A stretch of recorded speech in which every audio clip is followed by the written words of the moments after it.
everybody. My name is Councillor Vikki Slade. I am the leader of BCP Council, and this is my regular Leaders Live across various social medias. We have half an hour. Unfortunately, I can't overrun today as I've got to get to Bournemouth Town Hall to start some more budget discussions, but I'll try and get through as many of the questions we can. We have had some that have been put in advance. They've been grouped, and I'll take those first so that we can try and get as wide a range as we can while you all get interested. So the first question that we have, oh, by the way, if you suddenly see someone jump up, my dog is with me and he does like to sit on my lap, so you might get to see him too. First question is from Glyn Dickinson, who wants to know why we've still got 3 mayors and what those costs are and why they are still in existence when we've made so many other cuts. The mayor of Christchurch is a completely different thing. Christchurch has a town council and therefore it has its own mayor, which is covered purely from the town council. In Bournemouth and Poole, we have a charter mayor. So when the council came together, we have to have a single chairperson, which is currently Councillor Leslie Dedman, and she represents the mayoral duties of chairing the meetings, but also representing BCP Council. There are other organisations who are purely to do with Bournemouth or Poole. So, for example, the twinning of Poole with Cherbourg and Bournemouth with Netanya and other places. And that is the role of the mayor. Now, in terms of costs, there is a separate precept on our council tax. It's around about £2.20 per year per household, and so only people in Poole pay for Poole, only people in Bournemouth pay for Bournemouth, and their role is purely around the history and the heritage of the towns. For example, BCP Council is not allowed to use the crest of Bournemouth or the crest of Poole, you know, the coat of arms thingy. They belong to the towns, so that's what they're there for. Charter mayors are sort of placeholders for town councils, and there was a decision made at the time BCP started there wouldn't be town councils. Now, that is something we've got under review because there are things that have been cut because the council can't, just can't justify doing them anymore, that towns might want to continue to do, or things that the town might want to start doing that are not specific across the whole area, which is why Christchurch Town Council has responsibility for some specifics. So hopefully that explains it. You're not paying for it if you don't live in that town, and it is less than £2.50 per year. So it is not part of the BCP Council budget. The staff, cars, and those sorts of things that are the cost of the mayoralty is funded out of that £2 something per household. So the next question we have is related to parking. Always parking. I don't think we'd ever have one of these without a comment about parking.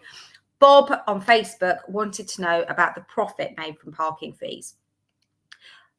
When we say profit, what we mean is surplus. So the amount of money we receive over and above the cost of providing the parking. The figure that has been quoted by Bob is from 21-22. It isn't the most recent year. And basically, under the, I think it's the Road Traffic Act or Traffic Management Act, one of those finance acts of Parliament, I think it's both of them actually, the money from on-street parking can generate a revenue. So in other words, what you pay at the side of the road, that money has to be reinvested within parking and sort of transportation services. So things like subsidised bus fares. Obviously, we pay concessions. Older people don't pay to travel on the bus. We have to pay that back to the bus company. The cost of pothole repairs, all of those things are traffic related. That has to be funded. That the money from on-street car parking is only allowed to be used for that. Profit, surplus, that we make from car parks, yeah, let's be honest, it's a fee and charge. You have a choice to park in a car park. The council is under massive pressure. Over the years, the amount of money that the government gives to councils has reduced rapidly. And councils, not just BCP, but town councils like Wimborne, Swanage, Ringwood, they all use that money to help make sure that they can fund other things. If we didn't have car parking charges, there's an awful lot more that we wouldn't be able to do. And we do have to bear that in mind. But primarily, the money goes into improving the those services. But yep, we're not hiding anything. We do make a surplus. Without that surplus, the council would be in a worse situation. Just for context, if you roll back into 2010, the area that is now BCP Council would have received £106 million a year. That's what we received back then from the government in what's called revenue support grant. Over the years, the government said, councils, you're on your own, go sort it. We now get £6 million a year. So we have £100 million per year less from government. The only way we can support the services that are getting more expensive, council tax, business rates, fees and charges. And when it comes to charges for things that are a choice, you can park in other locations that are not car parks. There are roads that you can park for free and walk in. Then that's the way we do it. So most councils do the same thing. Next question, I think, is financial related as well, which is the level of debt being carried. So you will be aware that over the last few years, we've increased the level of debt the council has had. When I was last leader of the council, it was around our debt threshold. The amount of money we were allowed to have was around about £450 million. The previous administration increased it to 770 million and then 1.3 billion pounds. We don't actually have that much debt, but we had the potential to have that much debt. At this moment in time, the amount of debt that we're carrying is, I have it written down here, £358 million. That doesn't include our housing revenue account, which is to do with the council housing. That money does cost us £3.5 million a year to service. So the first duty of the council is to service its debt before it spends money on services. It has to pay off a portion of that debt every year. But some of that debt, remember, or most of that debt, is to purchase assets. So we have property valued at over £2 billion, whether that is a leisure centre, whether that is a theatre, whether that's a council office, a library, anything that we own, a piece of land, has a value. So there's £2 billion worth of assets that we have spent £358 million on, costs us £3 million a year. I would love to think that we can reduce that figure. When the council borrows, it borrows at a preferential rate, and that is fixed. So most of our borrowing is at thankfully, a much lower rate. I'm looking at the risk around if that debt needs to be refinanced in the next couple of years with interest rates going up, where is the risk? And that's one of the reasons that we're looking to sell assets, because if those assets allow us to reduce our debt level, then that's a good thing. We may need to increase our level of debt. We're allowed to borrow about £750 million. We recently reduced that from that 1.3 ceiling. That is to allow us to make investments. So when we build out at Holes Bay, or when we build a new leisure centre, or when we build council houses, as we're trying to do, year on year, we need to borrow money to do that, and that's what our debt threshold is. Hopefully that makes some sense.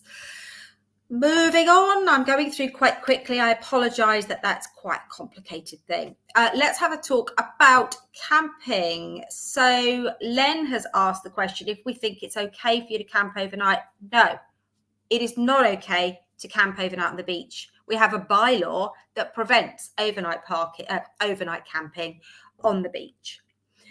I think what Len's asking is, why did our PSPO, our Public Space Protection Order that was called in, not include camping? So let's roll back. We already have a PSPO against street drinking, and we have a bylaw against camping. That bylaw requires us to follow a legal process to get campers off the beach. In order to put in a Public Space Protection Order, we have to have evidence of harm. Not inconvenience, not I don't like it. It also can't be something that would target a particular demographic. There are very strict laws around what we can do. We passed this PSPO back in July. The the PSPO will allow us to prosecute people who are urinating and defecating on people's gardens, behind beach huts, all that disgusting stuff that was happening over the summer and continues to happen. Particularly, I've got lots of emails coming from the residents in Boscombe who are absolutely at the end of their tether. Disgusting behaviour. There was a suggestion that it should also include camping. Now, legal advice was taken at the time, and the legal advice showed that there was not enough evidence that this was a major ongoing problem. So something that happens a couple of weeks during the height of summer is not sufficient evidence of regular harm. It also is something people don't like to see, but actually the evidence of harm from that was deemed under the law to be something we would be challenged and we probably would lose. Now, you may remember there was a previous public space protection order in Poole, which actually was deemed unlawful or risk of unlawful. It was judicially reviewed because of the risk that it would target homeless people. We're not going to go down the road of falling the wrong side of the law again. We've already had several cases in the last administration of that. So we want to make sure we do this properly. At this point in time, the evidence doesn't exist. If you see things that are not right, you must report them. If you don't report them because you think it's a bit pointless, then don't be surprised if we can't enforce. So we do have enforcement on our bylaw. The bylaw is enforceable on its own. Question from David. The point is that actually it is happening in very, very small periods of time on very small places on the beach. That PSPO should have come in July, but unfortunately, someone decided to grandstand and pull it to call-in, which means that we weren't able to start training the people to enforce the PSPO that was agreed until next year, because now the whole thing's been delayed by 2.5 months for a completely pointless thing because the now opposition don't like what we did. That's the way it goes. So if you see camping on the beach, if you are caused harm and distress by activities on the beach, you need to report them. Do that. We then build an evidence base. There's nothing to say that we can't review that PSPO, add to it, as long as we have the evidence. What I'm really pleased about, though, is that the PSPO will stop people from being allowed to have fires, barbecues, etc. on our heathlands. It will allow our staff on the heathlands and on the beaches to be able to enforce that, and that's really important. Also, it will address things like loud music, intimidating and aggressive behaviour, and it will apply on all the beach areas from Hamworthy right the way around to Highcliffe. So, it's really important to think that we are working really hard to keep our seafront a safe and welcoming and clean place. Moving on now to the air show. Feels like this has been going on forever. Why are we continuing to fund an air show? Well, Tom, for everyone who says, why are we continuing to fund an air show? I probably get 20 people saying, how dare you think about not having the air show? The decision about the air show will be coming forward in November. In a nutshell, the air show, contrary to what some people will tell you on social media, costs the council somewhere around £900,000 a year to run. We get income of somewhere between £400,000 and £500,000, varies year from year. And that income comes from everything from selling programs, sponsorship, hospitality, the traders that you see selling their wares. Where else are we? Extra ice cream sales, parking sales, all of those things, park and ride. The net cost is somewhere between £400,000 and £500,000 a year. We can't afford that anymore. I've been very clear that we will not be paying that level going forward. I am absolutely happy to continue to run an air show next year at half the cost as a temporary measure to moving it to a cost neutral position. And that's why we've been working with outside bodies, with the Destination Tourism Board, with the Business Improvement Districts, with the hotels, with events companies, with the Red Arrows Association. And we've got lots of people sharing their own individual ideas to try and make it add up. If we can make it add up, we'll carry on. If we can't make it add up, Tom's right. We can't go in bankruptcy for the sake of saving an air festival. That would be ridiculous. But we know it generates somewhere between 10, 20, some years maybe 30 million pounds for the wider economy. It doesn't generate that money for the council. What I want to do is make sure those people who love it can contribute towards it. So we're finding a way that you can go and crowdfund. So if you love it, it's a free festival. How about you stick 20 quid in? Because if your family of 4 are going for 3 days, that's a bargain. So if we can actually get ways that people can say, I love it, I'll give you £10 a day for my going to it, and businesses can contribute to it, then we can make sure it happens. Hopefully that gives you an idea, but there is a cabinet report coming in November, and then we will be taking a decision. There is a provisional date for next year. We have put in our bid for the aircraft. You need to be aware, we don't decide what aircraft comes. We put a bid in, and then the Ministry of Defence decide what we're going to have. So it is being built on an assumption of an air festival next year, but we have to make it financially sustainable. We have to understand that there are environmental issues. A lot of those environmental issues, though, they're actually around the number of people coming. The actual aircraft itself is about 3% of the emissions. And talking to the Red Arrows pilots at this year's Air Festival, they're now using biofuel. So actually, that is becoming more less of an environmental issue. The bigger issue is how many people are travelling by car or even by plane to get here. How many people are still bringing plastic bottles? We no longer, we provide water for everybody. We want to see people not bringing their rubbish to the beach and leaving it there.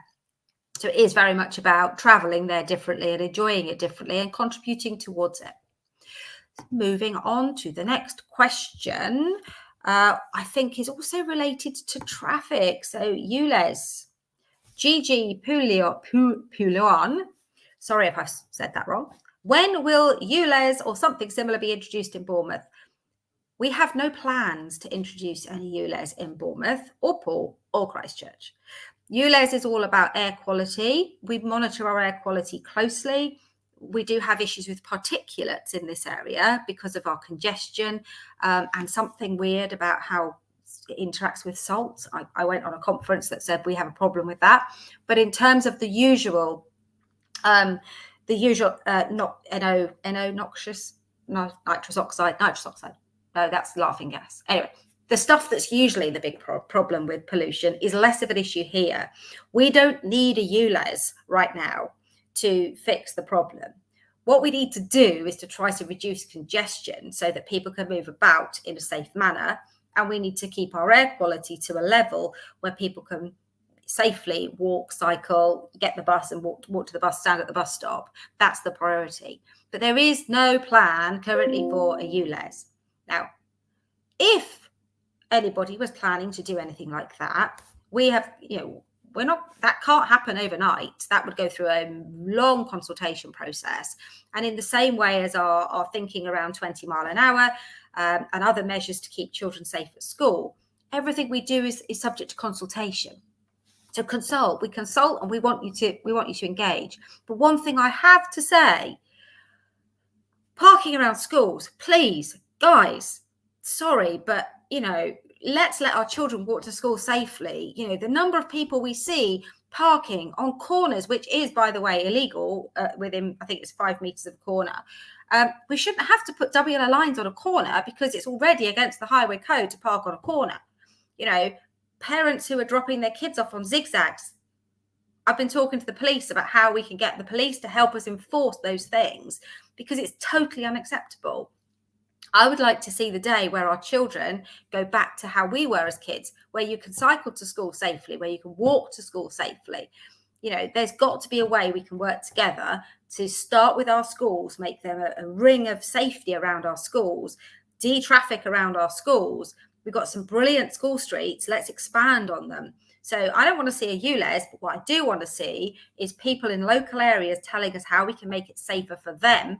And then that bleeds out into lots of safe areas where people live and work and they travel between them. And if they need their car, fine.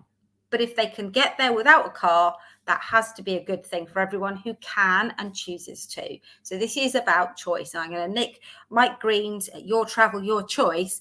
Genuinely, we need to give choice. Right now, most people don't have a choice. They have to get in a car because they don't have the right bus routes. They don't feel safe cycling. They don't feel that the pavements are good enough for them to use. So let's actually, make it safer for everybody. Traffic wardens don't want to ticket people if they're parked for less than 10 minutes. Well, around schools, they will. They absolutely will, Andy. They don't want to ticket people. So if people are parked for less than 10 minutes, then there are rules about how quickly we can ticket people. But we do and we will get the traffic wardens around our schools to make sure they are safe.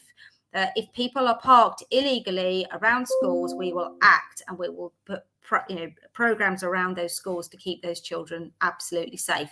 And what we would love to see is more people volunteering to help their schools with things like school streets, cycling, the amazing Barrack Road bike bus. Shout out to Lucy and her colleagues for getting those kids on their bikes every week. It looks like we haven't got the money right now to put cycle lane in there, but we can certainly keep those kids safer using the back roads. So the next question I've got is about the Oakdale Community Centre that's come from Andrew. Andrew wants to know what's happening. I'm going to be really brief because I'm running out of time. There is a proposal to redevelop that site. The Adult Education Centre, as you know, has moved into the Dolphin, which is brilliant news. We're going to develop it into a supported housing complex, which will provide self-contained homes for our older and more vulnerable residents where they'll have care on site. There is some demolition going on at the moment. We're going to be working with an architect soon, and we really hope it's going to provide a revitalised area in Oakdale. I would encourage you to engage, if you live in Oakdale, with your ward councillors. That's what they're there for. They can keep you up to date, and you can actually get a point where you can look out for where the consultations are coming. And when a planning application comes in, there will always be the opportunity for you to comment. So somebody called Going Nowhere 1221 has asked if members' allowances are paid monthly or annually. So just for full transparency, every councillor gets an allowance. It is not a salary. That allowance is paid regardless of your attendance. Every councillor is expected to be at full council. They are expected to attend at least one committee, which they are put onto based upon their political balance. So a group that has lots of councillors gets more seats and so on and so on. But everybody is expected to turn up. They're also primarily there for their residents. So they're expected to do their ward councillor surgeries. They're expected to answer emails, to be present at consultations about things going on in their ward. It wouldn't be appropriate for me to comment here about the attendance rates of individuals, but they are all available on the website. You can see what meetings people should have gone to and whether they did go to them. That's all I can say, really. So any more of my pre-advised questions? So I'm going to skip to the town centre because I've been seeing things coming up about the town centre in the sidebar as well. Following submissions of the ideas on town centre, what's happening? Well, we had so many responses. It was getting on for 3,000 people responded, which is great. We're grouping all those responses. We're analysing what they mean. And then in November, there is a town centre summit. We have invited the Minister, Lee Rowley. I'm waiting to hear from Connor Burns whether he's able to attend. Connor Burns is invited. All of the stakeholders that have an interest in the town centre have been invited to a summit. It's a half-day workshop where we're going to be trying to look at the particular issues that came up and who are the people that can make them happen. It's not a public event because the public have had their say. This is now for people who own property, have the money, have the resources to make things happen, to work out who's going to do what. Off the back of that, we'll hopefully be able to issue an action plan. So there will be more soon. Please don't think this has been forgotten. It absolutely hasn't been. So November is coming up. So there'll be much more about it over the coming months. So let's have a look. I'm going to scroll back to early doors. David Brinkman has asked about first question in 12 o'clock. I hope the issue of cyclists and barrel scooter rides on the pavement get air because nothing is happening at the present time. I do know that Beryl are doing their own assessment right now. I had a meeting with them a couple of weeks ago. We were in London with them where BCP and Beryl came as runner-up to Transport for London in a Transport Policy and Planning Award. So that was great to be recognised.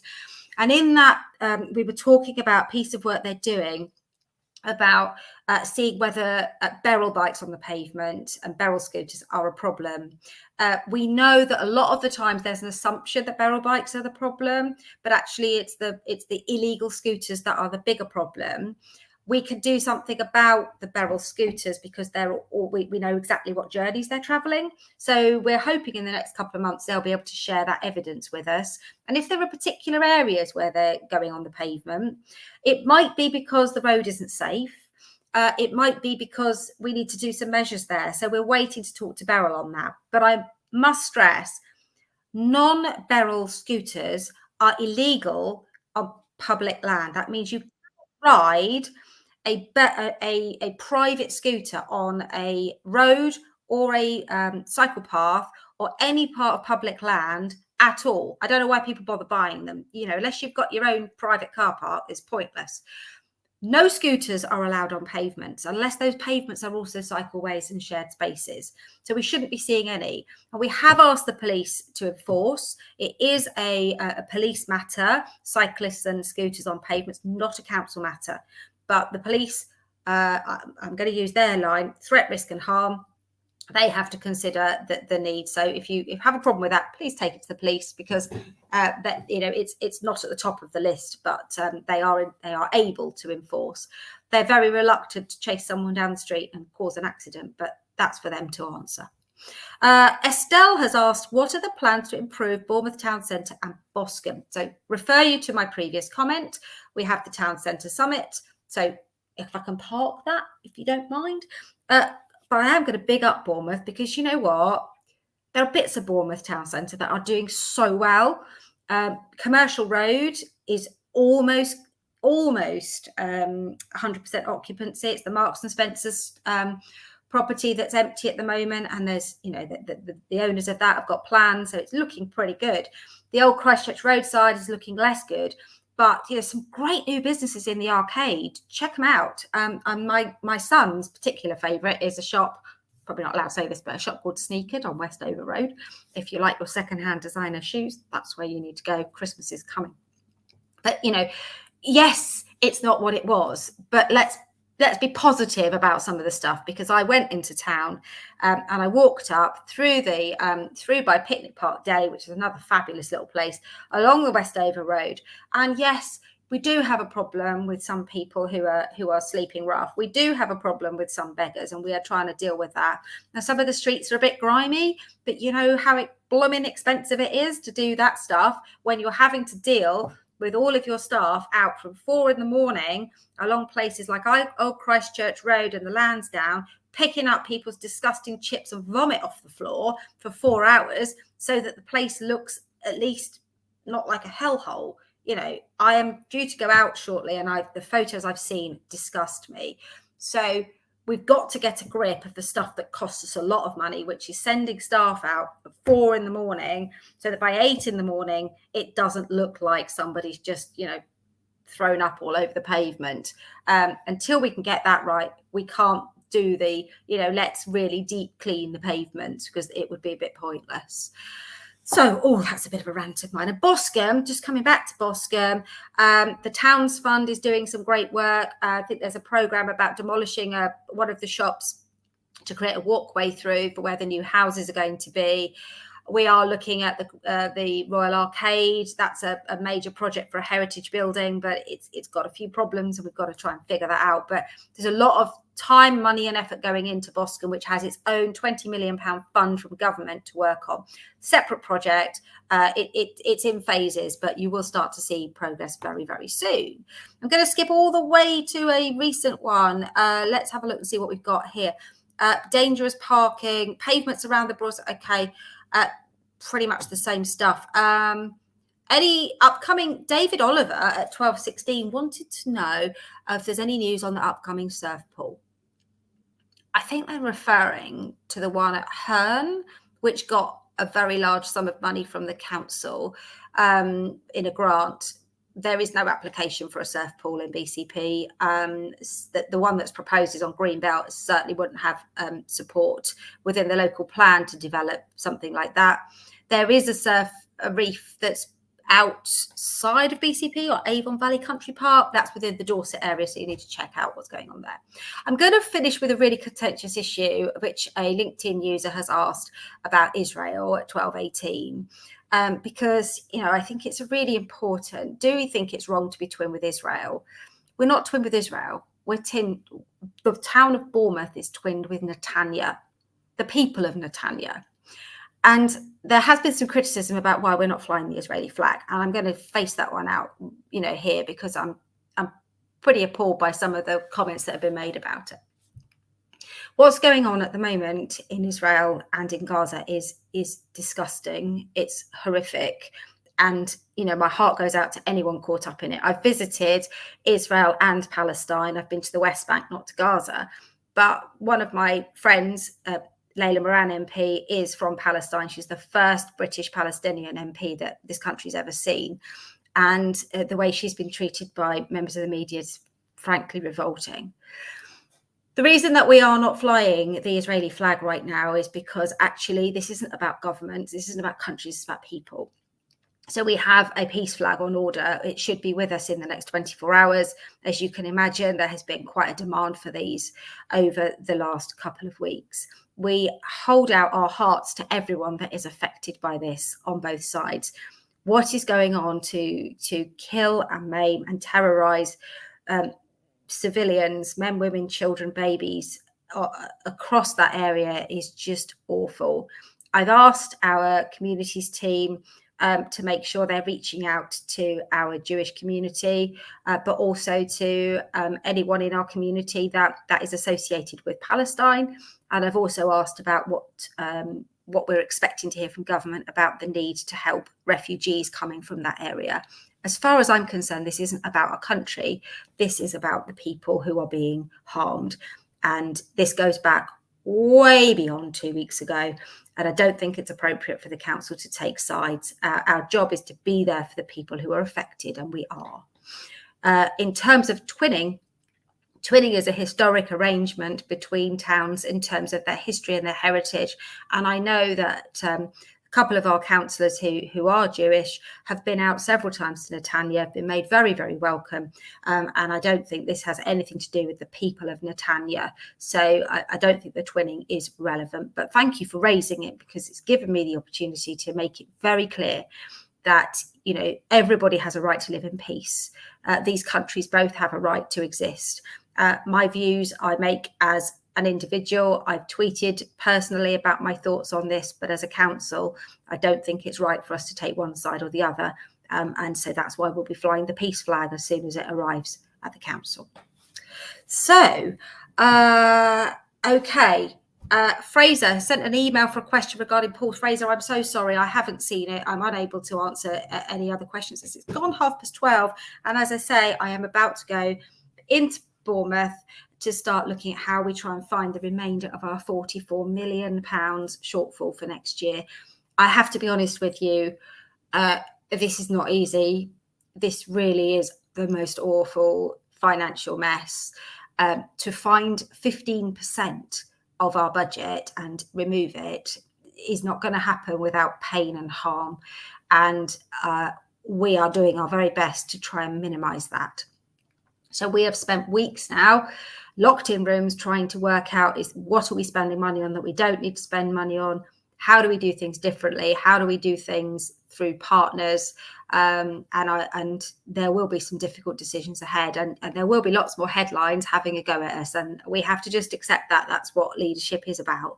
So I'm going to head off now and sit in a room and try and persuade somebody to reduce their budget on a lot of things they don't want to reduce. So wish me luck. We'll keep in touch. We will keep doing this, and we will be consulting on the budget as best we can. But there are no easy choices. So heads up on that. Hope you have a lovely day, and I hope that the storm that's due in isn't going to cause any damage down here.